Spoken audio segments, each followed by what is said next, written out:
నందీశ్వరుని తరువాత మళ్ళీ అంత గొప్ప స్థానాన్ని పొందినవాడు, నేను ఉపాసన పరంగా ఇక్కడ చెప్తున్నది, ఇందాక ఆలయ పరంగా నందితో మొదలుపెట్టాను. ఉపాసన పరంగా శివుణ్ణి ఆహ్వానం చేసేటప్పుడు నందిర్భృంగిరిట వీరక వీరభద్రచండీశ్వర ప్రబల ముఖ్య మహాగణేభ్య అని పిలుస్తారు. నంది వెనక భృంగిని పిలుస్తారు.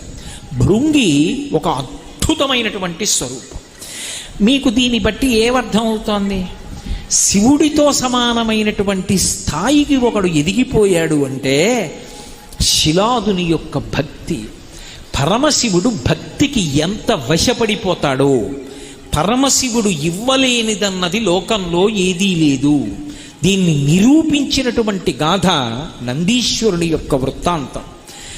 అంతటి మహానుభావుడు. అలాగే భృంగి యొక్క జననం విన్నంత మాత్రం చేత శివానుగ్రహం కలుగుతుంది అంటారు.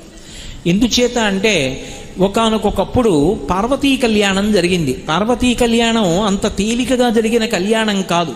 పార్వతీ కళ్యాణం ఎంతమంది ఎదురు చూస్తేనో జరిగినటువంటి కళ్యాణం. పార్వతీ కళ్యాణం జరగాలి, సుబ్రహ్మణ్యోత్పత్తి జరగాలి. సుబ్రహ్మణ్యుడు పుడితే తప్ప తారకాసుర సంహారం కాదు. తారకాసుర సంహారం జరిగితే తప్ప దేవతలు ఋషులు ప్రశాంతపడడం కుదరదు. లోకములను క్షోభింపజేస్తున్నాడు. అటువంటి పార్వతీ కళ్యాణం పూర్తయింది. పురారామ కృతోద్వాహో నీలకంఠో మహాతపాః దృష్ట్వా చ స్పృహయా దేవీ మైథునాయోపచక్రమే అంటారు. ఆ పార్వతీ పరమేశ్వరుల కళ్యాణం అయిపోయిన తరువాత 100 దివ్య సంవత్సరములు పార్వతీదేవితో రతిక్రీడ సలిపాడు పరమశివుడు. వాళ్ళకి కుమారుడు జన్మించలేదు. 100 దివ్య సంవత్సరములు పూర్తయిపోయాయి. ఆయన హేళగా పార్వతీదేవితో అలా రమిస్తూనే ఉన్నాడు. అకస్మాత్తుగా దేవతలకి అక్కర్లేని ఆలోచన ఒకటి వచ్చింది. అది రావలసిన ఆలోచన కాదు, ఒక వింత ఆలోచన వచ్చింది వాళ్ళకి. ఈ పార్వతీ పరమేశ్వరులిద్దరే అపారమైనటువంటి తేజోమూర్తులు. శంకరుడిగా అపార తేజో రాశి, పార్వతీదేవి ఆదిశక్తి. ఇక వీళ్ళిద్దరూ ఒకరితో ఒకరు క్రీడించడం వలన వేరొక భూతం లోకంలో జన్మిస్తే, వేరొక ప్రాణి పుడితే అది ఎంత మహద్భూతమైపోతుందో దాన్ని మనం భరించగలమో భరించలేమో. కాబట్టి శంకరా బిడ్డణ్ణి కనద్దు, మీ తేజస్సు మీ యందే నిలబెట్టండి అని అడుగుదామని దేవతలందరూ బయలుదేరి ఎక్కడో అంతఃపురంలో పార్వతీదేవి క్రీడిస్తుండగా కైలాస పర్వతానికి యువతల నిలబడి ప్రార్థన చేశారు. దేవదేవ మహాదేవ లోకస్యాస్య హితేరత, ఓ లోకముల యొక్క హితమును కోరుకునేటటువంటి పరమశివ, నలోకా ధారయిష్యంతు తవ తేజాసురోత్తమ, మీ యొక్క తేజస్సుని భరించగలిగినటువంటి ప్రాణులు లేవు. మీరు పార్వతీదేవితో క్రీడించడం వలన వచ్చేటటువంటి గొప్ప ప్రాణిని మేము తట్టుకోలేము. అందుకని మీ తేజస్సు మీ యందే ఉంచేసుకోండి అన్నారు. పరమభక్తితో అడిగితే ఈ వరం ఇవ్వడమా, ఈ వరం ఇవ్వకపోవడమా ఉండదు శంకరుడికి. ఆయన అన్నాడు, నేను 100 దివ్య సంవత్సరములు పార్వతీదేవితో క్రీడించాను. నా రేతస్థానము నుండి నా తేజస్సు స్ఖలనమవుతోంది. ఇక పైన నా తేజస్సుని నా యందు నిలబెట్టుకుంటాను. కానీ ఇప్పుడు ఈ పతనమవుతున్నటువంటి తేజస్సుని ఎవరు ధరిస్తారు చెప్పండి అన్నాడు. అంటే దేవతలందరూ ఒకళ్ళ ముఖం ఒకళ్ళు చూసుకున్నారు. ఎవరు పట్టుకుంటారు? శివ తేజస్సుని పట్టగలిగిన వాళ్ళు ఎవరు? ఏదైనా భరించేది భూమి. అందుకని దేవతలందరూ భూమి వంక తిరిగి అన్నారు, ఎత్తేజ క్షుభితం ఏతద్ధరా దారయిష్యతి అన్నారు. ఎవరు పట్టలేరు, ఒక్క భూమి పట్టుకుంటుంది. భూమి మీద విడిచిపెట్టమన్నారు. ఆ తేజస్సుని భూమి మీద విడిచిపెట్టాడు. భూదేవి ఆ పరమశివుని యొక్క తేజస్సుని తట్టుకోలేకపోయింది. భూమి వణికిపోయి నేను తట్టుకోలేను, దీన్ని విడిచిపెట్టేస్తున్నానంది. ఆ శివ తేజస్సు కానీ వదిలిపెట్టేసిందా భూమి? అది ఎక్కడైనా కనుమరుగైపోయిందా? ఇక తారకాసుర సంహారం జరగదు, కొడుకు పుట్టడు శివుడికి. అందుకని దేవతలందరూ భయపడిపోయి అగ్నిని పిలిచారు. తతో దేవా పునరిద మూచశ్చాద హుతాశనం, ఓ అగ్నిహోత్ర వేడిగా ఉంది, భరించలేకపోతోంది భూమి, శివ తేజస్సుని నీ యందు పెట్టుకో అన్నారు. అగ్ని ఆ తేజస్సుని తనలోకి తీసుకుని తన యందు నిక్షిప్తం చేసుకున్నాడు. సరే, కుమార సంభవ గాథ అనేక మలుపులు తిరుగుతుంది. ఇప్పుడు సుబ్రహ్మణ్యోత్పత్తి చెప్పట్లేదుగా నేను.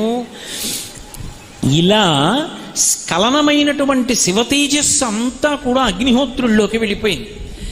గాలికి చెదిరి 2 బిందువులు మాత్రం గిరిప్రస్థము అనబడేటటువంటి పర్వతం మీద పడ్డాయి. ఆ 2 బిందువులు వెళ్ళి గిరిప్రస్థము అన్న పర్వతం మీద పడినప్పుడు అది శివుని యొక్క తేజస్సు. ఆ భూమి సంబంధం కదూ పర్వతం అంటే, భూధరములు అంటారు పర్వతాల్ని. పడేటప్పటికి అందులోంచి 2 పిల్లలు పుట్టారు. ఇప్పుడు వాళ్ళకి ఎవరు పేరు పెట్టాలి? వాళ్ళిద్దరే ఏం చెయ్యాలి అన్న అనుమానం వచ్చింది. వెంటనే బ్రహ్మలోకం నుంచి చతుర్ముఖ బ్రహ్మగారు పరిగెత్తుకొచ్చాడు. వీళ్ళు సామాన్యులు కారు, పరమశివుని యొక్క తేజస్సు వలన జన్మించిన వారు, కారణజన్ములు. అందుకని ఈ పిల్లవాడికి భృంగి అని పేరు పెడుతున్నాను. రెండవ వాడికి మహాకాళి అని పేరు పెడుతున్నాను. మహాకాళి ఆడపిల్ల కాదు, పురుషుడే. మహాకాళి అని పేరు పెడుతున్నాను.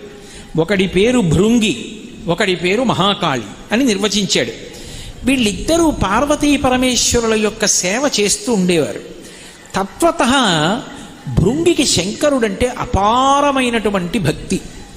ఆయన పార్వతీదేవి పట్ల అంత భక్తి కలిగిన వాడు కాడు. స్త్రీ అన్న ఉదాసీన భావం. పైగా నేను జన్మించడంలో స్త్రీ సంపర్కం ఏమీ లేదు. అందుకే ఆయన పార్వతీదేవికి నమస్కారం చేసేవాడు కాదు. శంకరుడు కూర్చుని ఉంటే వెళ్ళి ప్రదక్షిణం చేసి నమస్కారం చేసి వెళ్ళిపోతాడు.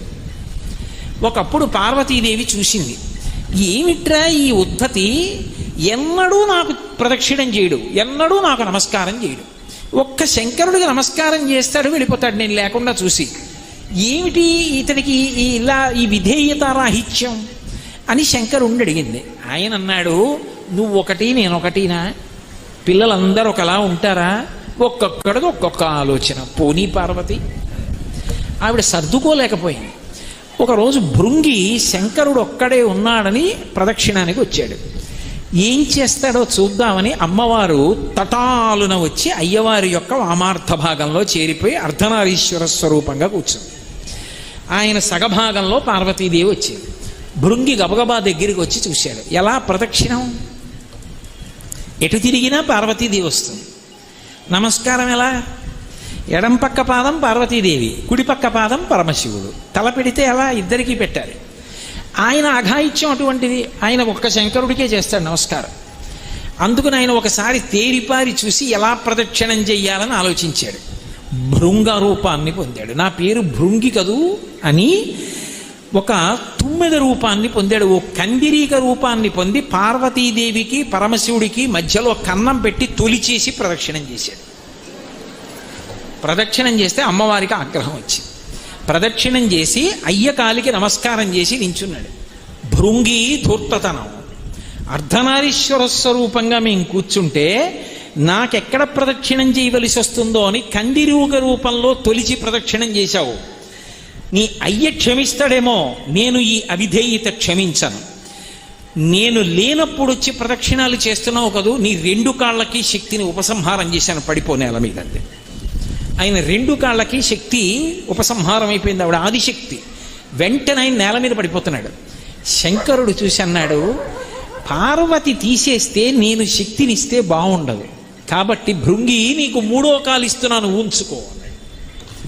భృంగికి 3వ కాలు పుట్టింది. ఆ 3వ కాలుతో ఊంచుకున్నాడు. అసలు భృంగి యొక్క యథార్థ రూపాన్ని మీరు చూడాలి అంటే 3 చోట్ల కనపడుతుంది. కంచిలో ఏకాంబరేశ్వర దేవాలయం ఎదురుగుండా భృంగి మంటపం ఉంటుంది, అక్కడ కనపడుతుంది. 2 శృంగేరిలో విద్యాశంకర దేవాలయం ఉంది, అపురూపమైనటువంటి శిల్పాలు. ఆ విద్యాశంకర దేవాలయం మీద భృంగి స్వరూపం చెక్కబడి ఉంటుంది. 3 ఈ రెండిటిని మించిపోయిన అద్భుత స్వరూపం. అసలు నిజంగా ఆంధ్రదేశంలో లేపాక్షిని రక్షించుకోకపోతే భావితరాలకి మనం కృతజ్ఞులమై నిలబడవలసి ఉంటుంది. వీరభద్ర మంటపంలో భృంగీశ్వరుడు ఉన్నాడు, తాండవమూర్తిగా ఉంటాడు. అక్కడ 3వ కాలుతో ఉంటాడు, స్ఫుటంగా ఉంటాడు, వానరముఖంతో ఉండి నృత్యం చేస్తూ ఉంటాడు. అదిగో ఆ భృంగి స్వరూపానికి పరమశివుడు 3వ కాలు అనుగ్రహించాడు. ఆ 3వ కాలు మీద ఊంచుకుంటాడు. అందుకే భృంగి పరమశివుడి దగ్గరికి రావక్కర్లేదు. పరమశివుడికి ఆయన అంటే ఎంత ప్రీతి అంటే పరమశివుడే ఆయన దగ్గరికి వెడుతూ ఉంటాడు.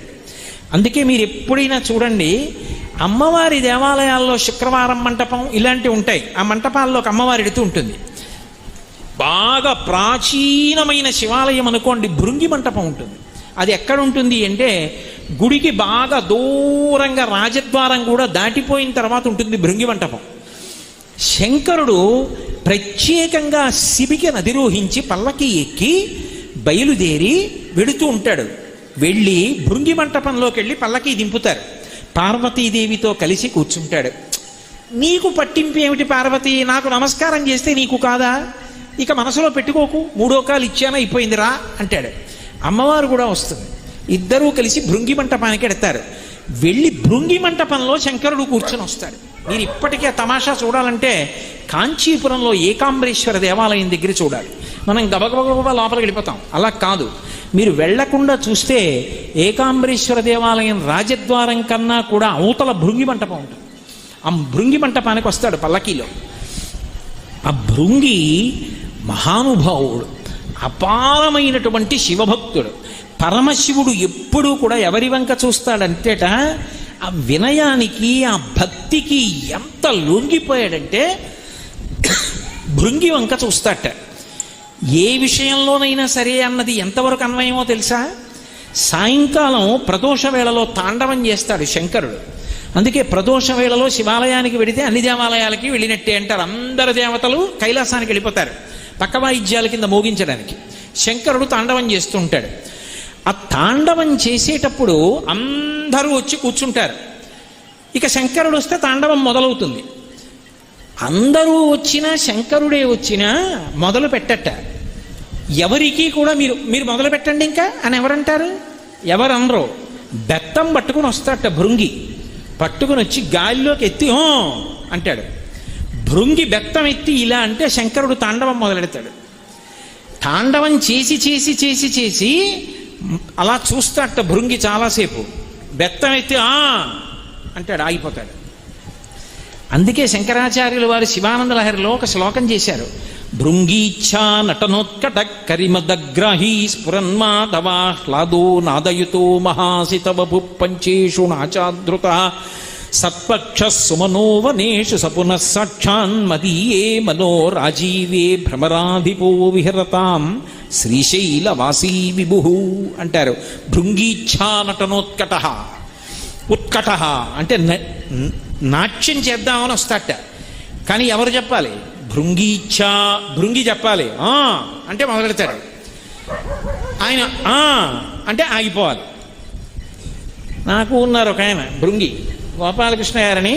ఆయన గట్టిగా చూస్తే అమ్మ బాబోయ్ ఈయన ఇంకా చెప్తే ఎందుకు అంతసేపు మాట్లాడతారు గురువు గారని బెడలిపోతారంటారేమో అని ఆప్ చేస్తుంటాను నేను. ప్రేమ చేత ఆయన స్థానం సంపాదించుకున్నారు. భృంగి శంకరుణ్ణి అనుగమించి అనుగమించి భక్తితో అంత స్థానాన్ని సంపాదించుకున్నాడు. శంకరుడు ఎంత లొంగిపోతాడు, సమస్త జగత్తులను శాసించగలిగిన వాడు భృంగి బెత్తం పట్టుకుంటే నాట్యం చేయడం ఏమిటి, భృంగి అంటే ఆగడం ఏమిటండి? అంటే తన భక్తులకు అంత వశపడిపోతాడు ఆయన. అందుకే పరమదయాళు, ఆయనని మించినటువంటి కరుణామూర్తి లోకంలో కనపడడు. అటువంటి శంకరుడు కారుణ్యామృతవర్షిణం ఘన విపద్గ్రీష్మచ్చిదాకర్మటం విద్యాసస్య ఫలోదయాయ సుమనః సంసేవ్యమిచ్ఛాకృతిం నృత్యన్ భక్తమయూరమద్రినిలయం చించజ్జటామండలం శంభో వాంఛతి నీలకందర సదా త్వం మే మనశ్చాతకః అంటారు శంకరులు. కారుణ్యామృతవర్షిణం, కరుణని వర్షించేస్తుంటాడు. అలా అంతటి దయామూర్తి తండ్రి కదూ. కాబట్టి ఆ భృంగి యొక్క శాసనానికి వశపడతాడు. భృంగి అందరికీ దర్శనమిస్తాడు. ఎక్కడో తెలుసా? కాశీపట్టణంలో కనపడతాడట భృంగి. కాశీపట్టణంలో చీమ కానివ్వండి, దోమ కానివ్వండి, మనిషి కానివ్వండి, ఇంకొకటి కానివ్వండి, ఆఖరణ ప్రాణోత్క్రమణం అయిపోతుంటే శరీరం విడిచిపెట్టేసే ముందు ఒక్కసారి భృంగి కూడా కనపడతాడు. శివ పరివారంలో వస్తాట. ఆ సమయంలో శంకరుడు చేసే ఉపకారంలో వచ్చేటటువంటి పరివారంలో ఒకడయ్యాడు భృంగి. అందుకే శివోపాసనలో కూడా గంట కొట్టి శంఖం ఊది పిలిస్తే నంది భృంగిరట వీరక వీరభద్రచండీశ్వర ప్రమద ముఖ్య మహాగణేభ్య శ్వేతాదిలికలీశాంతాం యోగాచార్య మతానుగాం సద్వాదశోత్తర శిష్య సంఖ్యాం స్మరామ్యహం అంటూ పిలుస్తారు ఆవాహనలో. అటువంటి భృంగి కాశీపట్టణంలో ఎవరైనా ప్రాణం పోతున్నప్పుడు మొట్టమొదట పార్వతీదేవి వస్తుందట. ఆ తల్లి వచ్చి, అయ్యయ్యో వీడికి ప్రాణం పోతోంది, పాపం ఊపిరి అందట్లేదు, చెమట్లు పట్టేస్తున్నాయని చెప్పి, పాలిండ్లు కదలంగ పసిడిపయ్యద వీచు అచలాధిపుని కూర్మి ఆడుబిడ్డ తూత్కారమునరించి తొండంబు ముక్కున శిఖరారావంబు జిలుకు డుంటి ప్రథమోత్తముండు భృంగి భయరక్షణార్థంబు పాలాగ్రమున తీర్చు భసితరేఖ ప్రత్యక్షమై వచ్చి భాగీరథీ గంగ మృదుల హస్తము సాచి మేనునివురు దక్షిణ శృతి మీదుగా ధాత్రి త్రెళ్ళి పెద్ద నిద్రకు మాగన్ను పెట్టువేళ పంచజనులకు తారక బ్రహ్మ విద్య అభవుడు పదీశముదరించునప్పుడు కాశీఖండం. ఇందులో పాలిండ్లు కదలంగ పసిడిపయ్యద బీచు అచలాధిపుని కూర్మి ఆడుబిడ్డ. కాశీపట్టణంలో ప్రాణోత్క్రమణం అవుతూ ఉంటే నేనే వచ్చి తారకనామాన్ని చెవిలో చెప్తాను అని పరమశివుడు ప్రతిజ్ఞ చేశాడు కనుక, ఆయన శాసనం నిలబడాలి కనుక ఊపిరి అందక కొట్టుకుంటుంటే పార్వతీదేవి వచ్చి దగ్గర కూర్చుని, విసినికర్ర పెట్టి విసరడం కాదురా, మా ఆయన అనుగ్రహాన్ని వీడు పొందుతున్నవాడని తన పవిట కొంగు తీసి విసురుతుందిట. కాబట్టి పాలిండ్లు కదలంగ పసిడిపయ్యద వీచు అచలాధిపుని కూర్మి ఆడుబిడ్డ తూత్కారమునరించి తొండంబు ముక్కున శిఖరారావంబు జిలుకు డుంటి గణపతి వచ్చి, డుంటి గణపతి అని ఎందుకంటారంటే కాశీలో డుంటి గణపతి ఎడమ వైపుకి తొండం తిరిగి ఉంటుంది. ఆయన యొక్క ఈ కంఠం మీద చంద్రబింబం ఉంటుంది. ఆ రెండు లక్షణముల చేత డుంటి గణపతి అని పిలుస్తారు కాశీలో గణపతిని. ఆ డుంటి గణపతి వచ్చి వాడికి ఊపిరి అందకపోతే ఆ తొండం చివర చల్లగా ఉంటుంది, అది ముక్కు దగ్గర పెట్టి తగల్చి ఊపిరిలు ఊత్తట్ట, ఊది పీల్చు మా నాన్నగారు వస్తున్నారంటట్ట. తూత్కారమునరించి తొండంబు ముక్కున శిఖరారావంబు జిలుకు డుంటి. అలాగే మహానుభావుడైనటువంటి భృంగి అప్పుడు వస్తాట. వచ్చి నీకేమి భయం లేదురా అని చెప్పి భృంగి పాలాగ్రమున తీర్చు భసితరేఖ ఆ విభూతి పట్టుకొచ్చి ఆ ప్రాణం పోయేటటువంటి భక్తుడికి లలాటం మీద నుదిటి మీద 3 రేఖలు విభూతి రేఖలు పెడతాట భృంగి. అప్పుడు ప్రత్యక్షమై వచ్చి భాగీరథీ గంగ మృదుల హస్తము సాచి మేనునివురు. చల్లని తల్లి కదూ ఆ గంగమ్మ వచ్చి చల్లగా ఒళ్ళు నిమురుతుంది.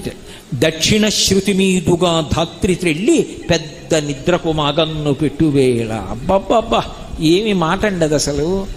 మాగన్ను పెడుతున్నాడు అంటారు. నిద్రపోయేటప్పుడు అంటూ ఉంటాడు, జారిపోతూ ఉంటాడు, కానీ రేపు లేస్తాడు. ఇది పెద్ద నిద్ర, ఇక లేవడు. మృత్యువు ఒడిలోకి వెళ్ళిపోతుంటే దక్షిణ శృతి మీదుగా ధాత్రి తెళ్ళి, కాశీలో చచ్చిపోయేవాడికి కుడి చెవి పైకి వస్తుంది. ఎందుకంటే గంటలు మోగుతుండగా సుగంధిం పుష్టివర్ధనం, మంచి సువాసనలు విదజిమ్ముతూ పరమశివుడు వస్తాట. వచ్చి కూర్చుని ఆయన వంగి వాడి కుడి చెవిలో తారక మంత్రం చెప్తాడు. ఆ తారక మంత్రం చెప్తే ఆ తారక మంత్రాన్ని వింటూ పరమశివుణ్ణి చూస్తూ ఆయన పరివారాన్ని చూస్తూ వాడు శివుడిలో ఐక్యమైపోతాడు. కాబట్టి